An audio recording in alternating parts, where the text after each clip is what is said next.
Welcome back to Phenomena. This is episode 3. However you want to say it. I don't know how else to say it. Trzy in Polish. Before I go any further, I have to show you guys this amazing gift that my best friend / sister / manager made me. How cute is this? Are you kidding? So I'm definitely going to put this in my studio at home. As you can clearly tell, this is not it, unfortunately. I had to evacuate because of the wildfires that are ravaging through the Los Angeles area. So I am in San Diego right now, and I'm very, very fortunate and thankful that our house or belongings or personal belongings have not been affected by the fire.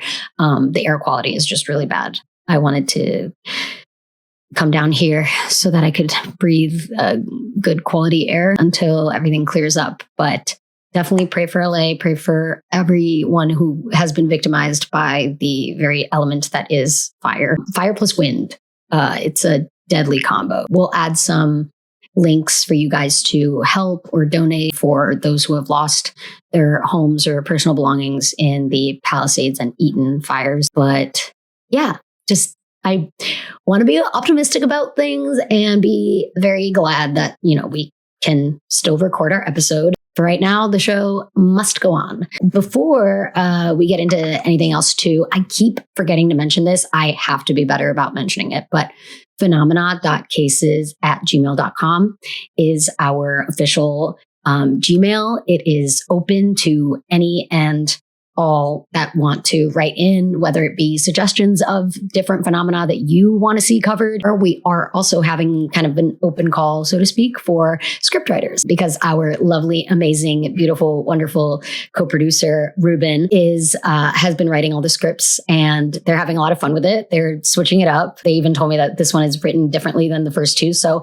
always keeping me on my toes. I literally never know what to expect, and I have a feeling they're going to make me do some voices or something. I don't know. They alluded to that. But anyway, they have done an incredible job at writing the scripts. But of course, writing the script, not only researching a topic, but also writing a full script can be a lot, especially when juggling like full-time jobs and whatnot, because we're all adults in late stage capitalism at that. So yeah, if anyone is interested in taking a stab at writing any of the scripts, you can send a sample script. You can choose whatever phenomena you're interested in. Feel free to send it at phenomena.cases@gmail.com. In fact, our friend of the pod, Juan Huerta, who I used to actually work with back in the day, back when I first started out in media advertising like a decade ago, wrote in to the podcast. I'm going to try to put it up on the screen somewhere.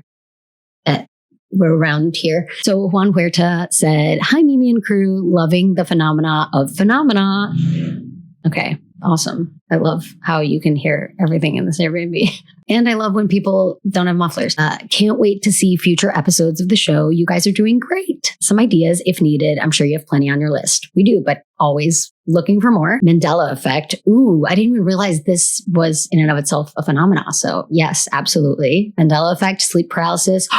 That also, see, these are great. See, some of these suggestions don't even register to me as like the classic phenomena, but like anything could be a phenomenon as long as like it's unexplained and has several theories behind like why it happens. The Ultra program, I think maybe the MK Ultra program or the Ultra Miami Music Festival program, which, I don't know. It's their program for that. How to be an EDM star. Take care. And just like the developing winter potholes, avoid these rabbit holes. Juan, honestly, fantastic. Juan, I am going to reach out to you to see if you want to be a scriptwriter because you got the chops, kid. That was great. Definitely avoiding the rabbit holes at all cost. Avoid getting sucked into the rabbit holes, if you will. Yeah, I think that's everything I wanted to mention before we dive into this week's episode, which is going to be a good one. It is the Pollock sisters case. I don't know much about this at all. I just know that I think they're twins, but it's called the Pollock sisters.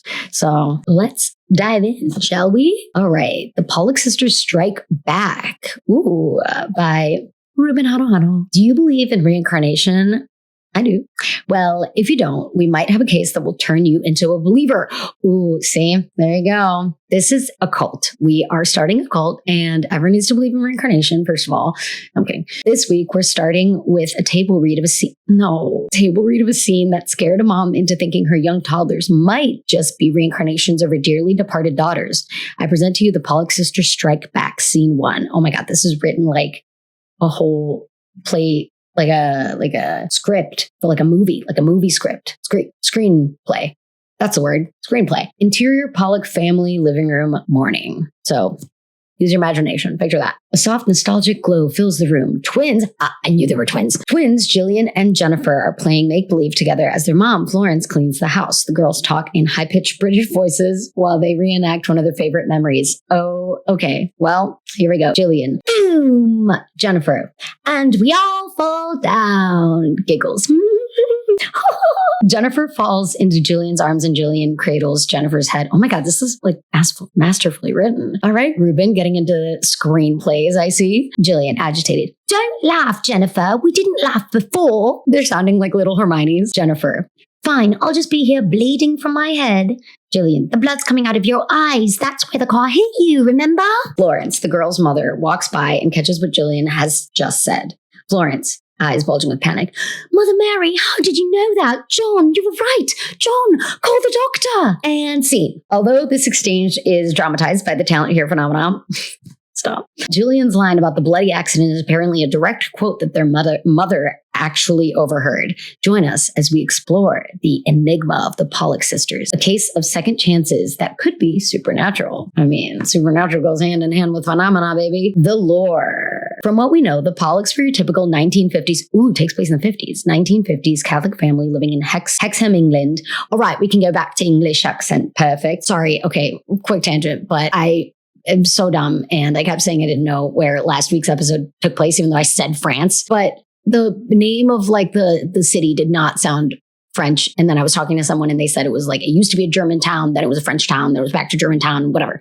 So, but I did not get to do my French accent, and I am sad about it. I hope we get another case where I can do the French accent, because it is like very fun to do, especially when you do something like, I don't know, stupid American. They don't know, like people don't even know that we have a Gmail that they can write into. So definitely make sure that you remember that. But we're back to English now. Rewind.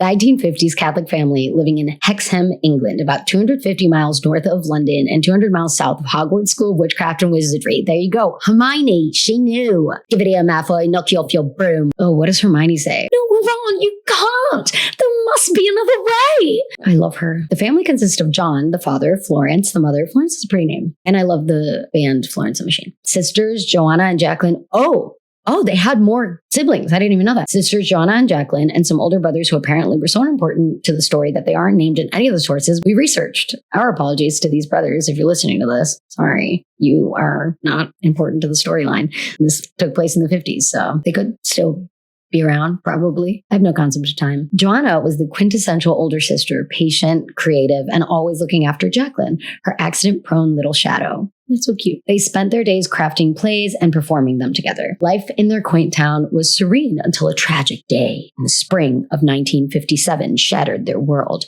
On May 5th, 1957, 11-year-old Joanna, 6-year-old Jacqueline, and a friend named Anthony, Anthony was named, not the brothers, were struck and unalived by an erratic driver while walking to church.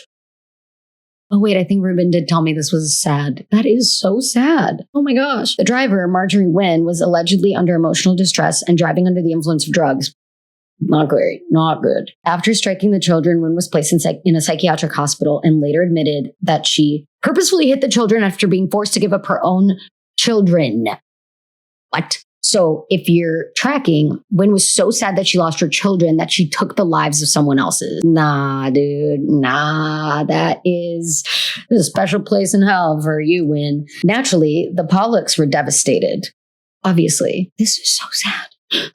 Naturally, the Pollocks were devastated. The day his daughters died, John claimed he had a vision of the girls in heaven and took to the attic to pray fervently for their return.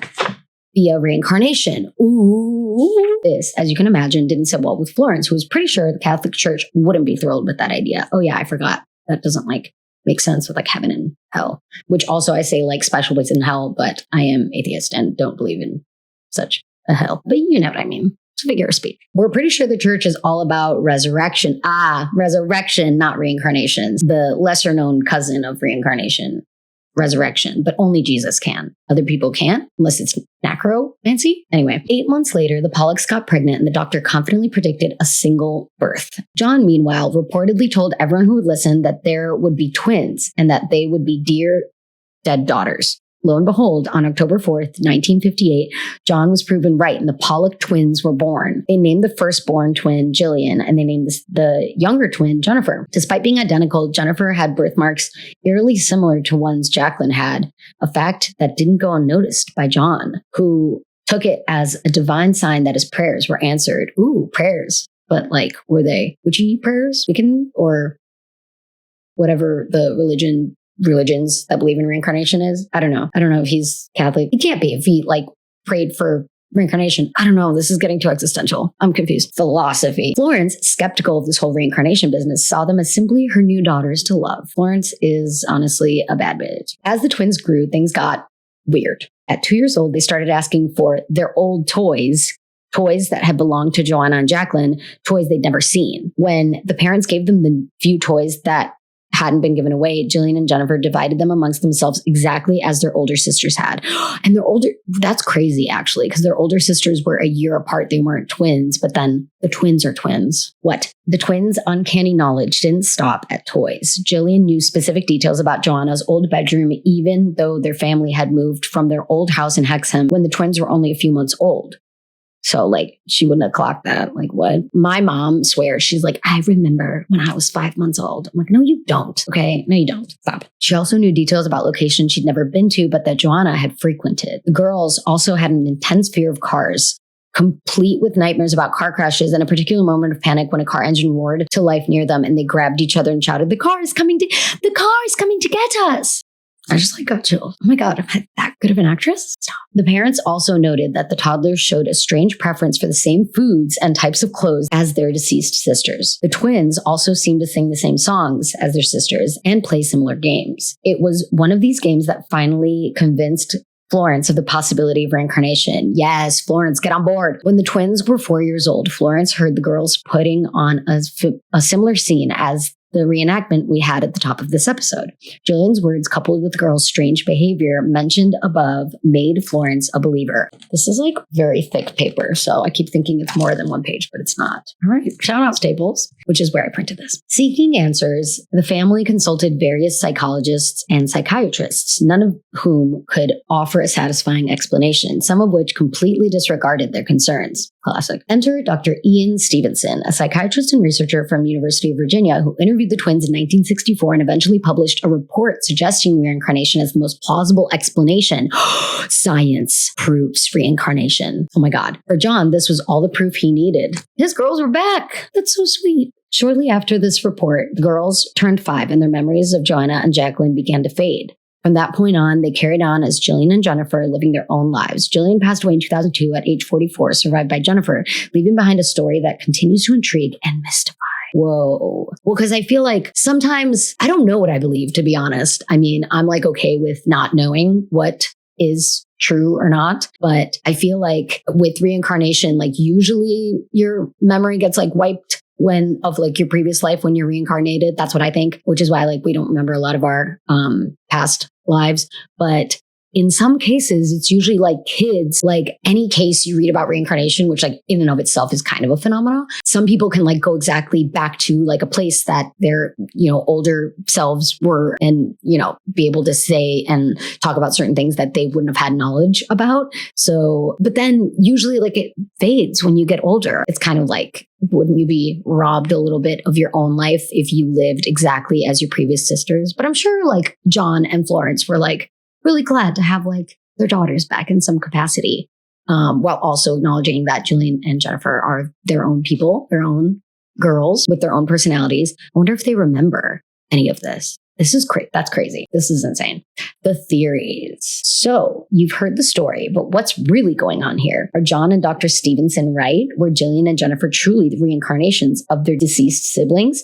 Reincarnation is a belief woven into many cultures and religions. Thank you, Ruben. See, this is why you are the scriptwriter. And I am just the talking head. Reincarnation is a belief woven into many cultures and religions, often tied into ideas of karma, spiritual evolution, and liberation from the cycle of rebirth. So, right, that's like the main, like if you're like an older soul, then you've gone through like different cycles of reincarnation, then you can reach like nirvana or like the like final boss of reincarnation. You know what I mean? I play video games, but did the Pollocks tap into this phenomenon by praying for their daughters to return from the dead? Even Jennifer, the surviving Pollock sister, says she's 80% sure she's the reincarnation of her sister Jacqueline. So they agree. See, that's what I was wondering. That's crazy. Who are we to tell her that she's wrong? Like, obviously there's such a thing as like confirmation bias, especially if your parents are like, you are your dead sister. And you're like, I guess. But then like, how do you explain them like asking for the same toys and like knowing about their house in this, other, or about the room in the other house that they'd like never really seen, or if they were like a couple months old, so they wouldn't have remembered their extreme fear of cars, even though cars are scary. So like you could see this both ways, I feel like, obviously. But I think the most compelling piece of evidence is Dr. Stevenson, because he's a doctor. So, and science. Okay. We believe science, women in STEM, got it in there. Yes. Well, he's a psychiatrist, right? So it's kind of like that's my dog. Are you done? So I feel like, Jesus, I get it. Okay, relax. Sheesh. So he's a psychiatrist and a researcher. So I feel like he has a process in place when it comes to researching certain things like a phenomena or like a claim of reincarnation. So I'm assuming he has some sort of hypothesis and testing and conclusion format to his studies that make me think that like if he also got to the conclusion of reincarnation, it's not just hopeful parents or, confirmation bias necessarily. It can be that they indeed did were like influenced by the spirit of their sisters for at least a part of their lives. That is so fascinating. Wow. We also read a claim from British writer Ian Wilson, who suggests this may be a case of maternal impression, a now discredited belief that a mother's emotional experiences, thoughts, or physical encounters during pregnancy can influence the child's appearance or behavior. Whoa. What? According to this idea, if a pregnant woman experiences intense emotions such as fear or stress or sees something unsettling, it could leave an imprint on the child. Oh my God, whenever I read imprint, I think of Jacob from Twilight and how he imprinted on the Loch Ness Monster. The daughter, Nessie, Bella's daughter, who she's like, you named my daughter after the Loch Ness Monster? Anyway, that was a perfect impression. I know, you don't have to tell me. So if a pregnant woman experiences intense emotions such as fear or stress or sees something unsettling, it could leave an imprint on the child, perhaps manifesting as a birthmark or a specific trait. Ooh, the birthmarks that one of the twins shared with one of her sisters. While the concept is no longer widely accepted, could it be a more plausible explanation than reincarnation, or is it just another attempt to explain the unexplainable? See, that's also really interesting. Because I feel like, well, she didn't even actually believe in reincarnation. So like that whole maternal thing doesn't even make sense, because if it was up to Florence, like unless you're maybe looking at like her subconscious and her like wishing that, her daughters were still with, I don't know, actually. That's confusing. I mean, I think the fact that it's a now discredited theory or like understanding of how like children take on or be imprinted by the emotions and stresses of parents, like the fact that that's no longer widely accepted, I feel like is probably not. I don't know. I'm sticking to reincarnation. That's my leading theory. Is it possible the whole story is a hoax where the parents, along with the older brothers, who were never mentioned even, they didn't even make a debut, involved in fabricating this idea? John and Florence insisted they never mentioned the deceased daughters to the twins until they were older, maintaining that their memories were genuine. Yet some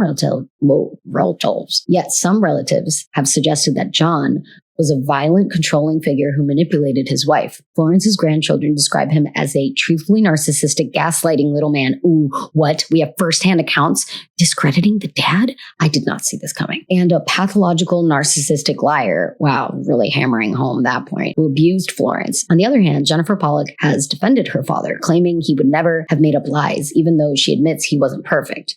See? Yeah, two things can be true at once. That definitely muddies the waters. Was the family story a fabrication, or were there coincidences they simply couldn't explain? Or, hear me out, are the kids just really creepy? A third option, very viable. Kids are creepy, i.e. the twins from The Shining. Okay, I haven't seen The Shining. I know. I will see The Shining soon, and then I'll let you know what I think. But whenever I think of whenever I saw the Pollock sisters, I was like, okay, I think they're twins. And then, of course, the image of the twins from The Shining flashed into my mind. But that's creepy. Kids are creepy, so I could definitely see that. How they knew their old toys and split them up the same way as their I don't know. You'd have to go back and see a third party impartial. You'd have to see the data on what they actually chose. Was it suggested by the parents? Here, you play with this toy because it used to be the one that your sister played with and you're the reincarnation. That's a lot to explain to a kid. But yeah, they could just be really creepy and have similar fears. I mean, there's some evidence. It's not foolproof by any means. So that's fascinating,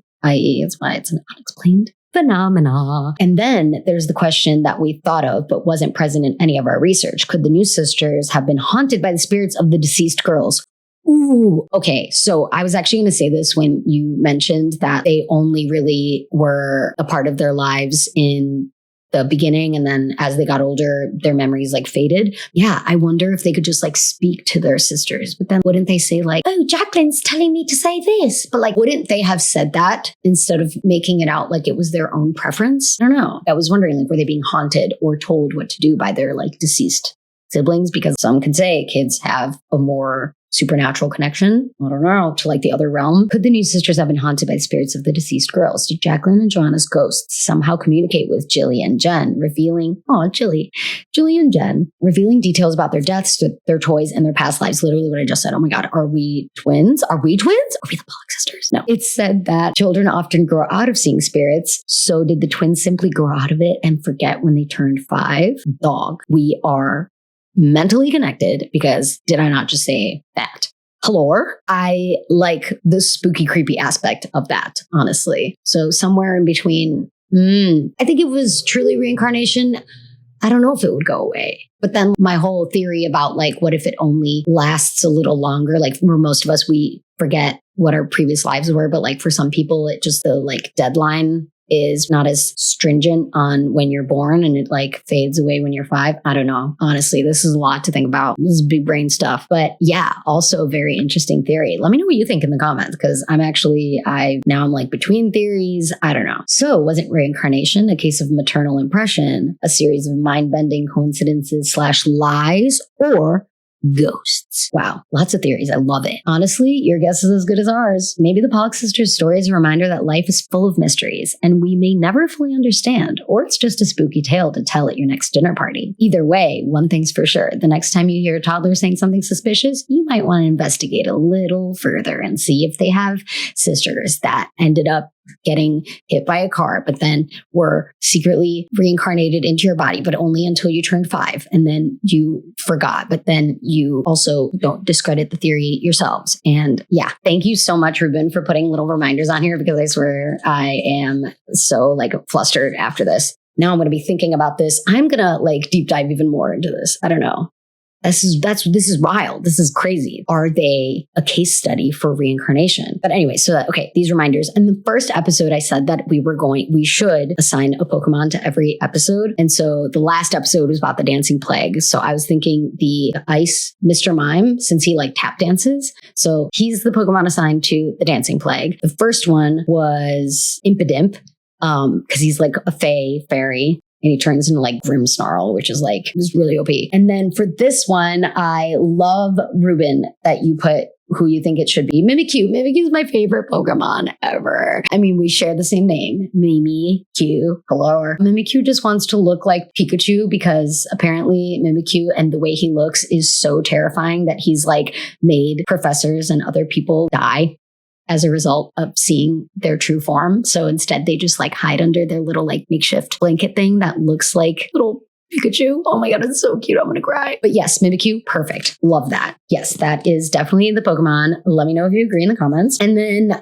aside from commenting and liking and subscribing, new episodes come out every Wednesday at 6. I want to reiterate that we have an email. So we are easy to contact, phenomena.cases@gmail.com. Say hi. Say like, sup. Let us know what you think. We check it all the time, and I'd love to like have an open line of communication with the viewers, and also take into consideration any feedback you might have, as well as what else you want to hear about. If there's one that keeps coming up in the comments or something, we'll bump it up for sure. But we hope like at least we are showcasing so far a wide range of like the more well-known phenomena coupled with the more obscure, like the Pollock sisters. I was talking to my friend Millie today and I was like, yeah, this week's episode is about the Pollock sisters. And she's like, I don't know what, like, who is that? And then she started looking it up and her eyes just got really wide. And I was like, don't tell me anything. I really want to look this up, but I'm going to read the script after record it. Yeah, I learned a lot. This is great. And now you did too, because you can definitely mention them at your next dinner party and be like, wow, I'm so up and hip with the phenomena. Anyway, that's our show. Thank you so much for listening to episode 3 of Phenomena. And remember, you can explore the rabbit hole without falling all the way down. Merch coming soon. Thank you so much. Love you. Bye.